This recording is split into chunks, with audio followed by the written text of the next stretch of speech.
AJPay, AJPay.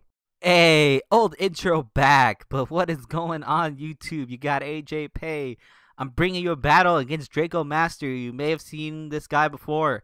I battled him like 3 or 4 matches ago in a UU match, and this guy, we'll just say that he's one of those people that I have troubles with always. You'll always meet that one person at whatever you are like good at, whatever competition you're at, where for some reason you cannot either do so well in or you can never beat, or he just simply give you troubles, and Draco Master is one of those guys.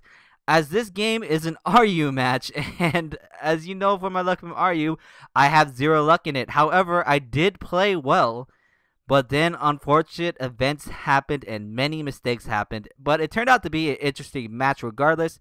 So we're just go ahead and I'm just gonna start the battle. We're both going to proceed to lead off with our rotoms, as I lead off with a regular rotom. He leads off with the rotom cut.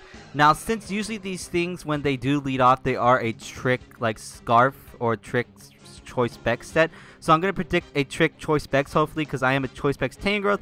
But he's not one of those. He goes for the lowest, but that's completely fine with me because Regenerator does balance that out in a sense. But I'm going to go for the Focus Blast because I'm thinking he might switch into this Escavalier. I'm hoping he doesn't switch into Moltres.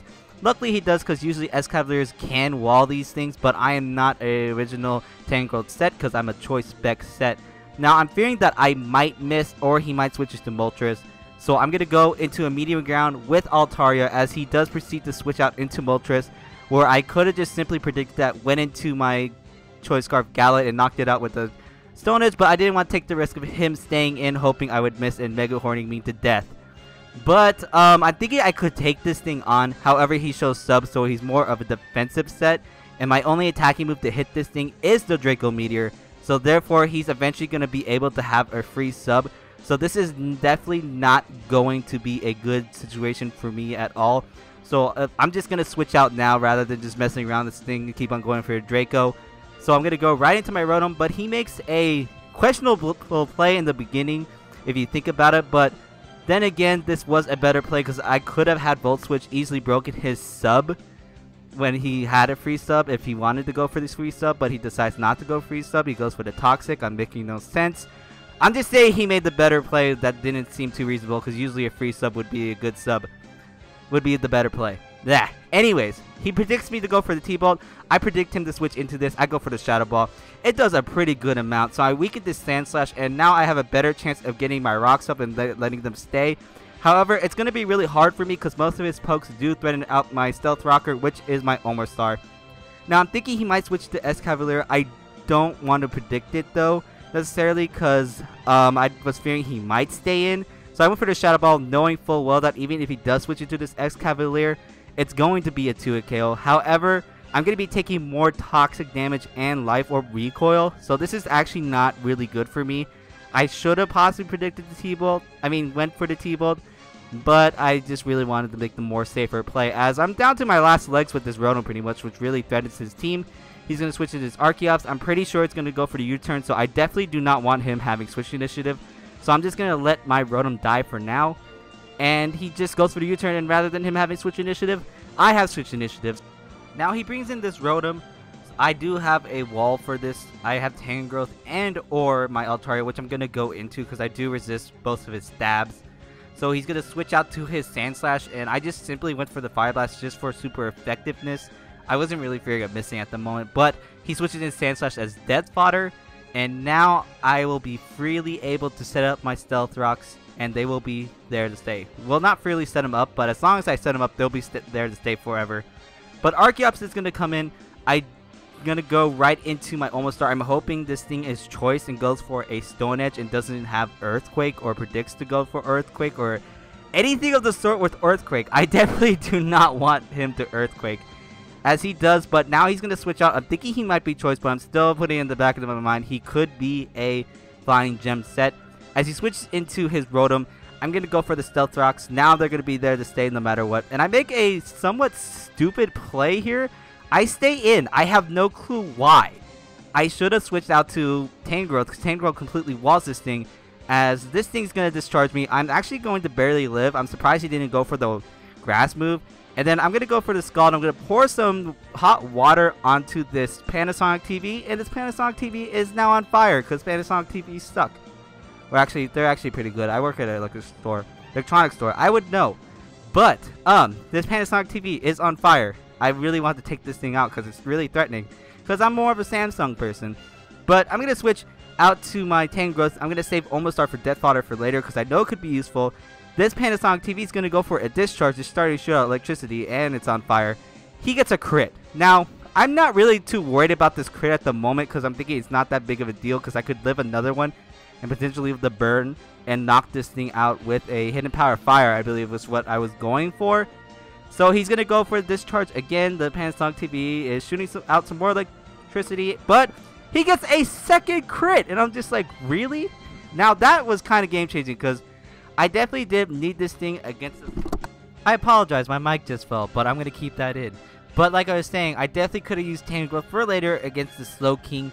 But I'm going to switch into my Altaria now and just simply knock it out with the Draco Meteor. Because nothing on his team will really want to take a Draco Meteor. However, I actually don't knock out this Panasonic TV. It barely lives with the tiniest bit of health. And he goes for a discharge. And surprisingly enough, he gets a third crit in a row. I'm just like, what are the odds of that? I'm going to put that on the screen right now. The odds of getting 3 crits in a row.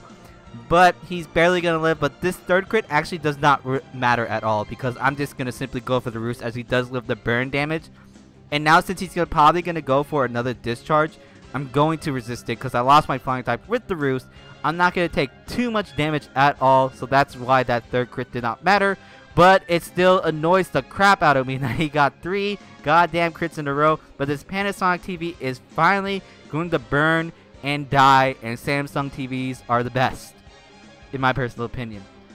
However, he's going to switch Archeops in now. I decide to switch into my Armor Star as basically Death Fodder.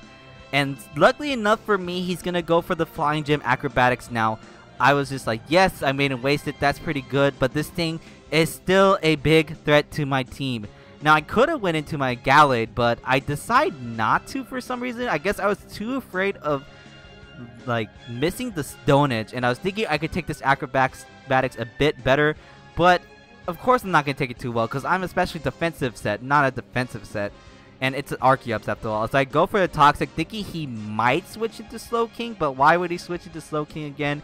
And here I make a stupid play. I should have definitely sacked Escavalier instead of my Altaria, but I decided to sack my Altaria instead. Reason being is I thought my Escavalier could take his Slowking on better than this Altaria because I'm specially defensive, and those Slowkings are usually special defensive sets with barely any special attack investment is what I'm thinking.